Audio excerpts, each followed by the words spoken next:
మిత్రమా, మంచి వ్యాపారం కావాలి అనుకుంటే 1, గర్ల్స్ హాస్టల్ ముందు పానీపూరి బండి పెట్టండి. 2, పిల్లల ఆసుపత్రి ముందు బొమ్మల దుకాణం పెట్టండి.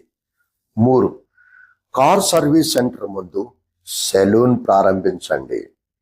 4, ఐటీ కంపెనీ ముందు టీ మరియు సిగరెట్ దుకాణం పెట్టండి. 5, జిమ్ ముందు గుడ్లు ఫ్రూట్ జ్యూస్ దుకాణం పెట్టండి. 6, పార్కు బయట ఐస్ క్రీం బండి పెట్టండి. 7, కోర్టు గవర్నమెంట్ ఆఫీసుల ముందు టైపింగ్ మరియు జిరాక్స్ దుకాణం పెట్టండి. 8, ఫ్యాక్టరీ ఏరియాలో టిఫిన్ సర్వీస్ ప్రారంభించండి. 9, హాస్పిటల్ బయట ఫ్రూట్స్ మెడికల్ షాప్ పెట్టండి. ఏమంటారు? అవునంటారా? కాదంటారా? అవును అనుకునేవాళ్ళు ఒక లైక్ వేసుకోండి.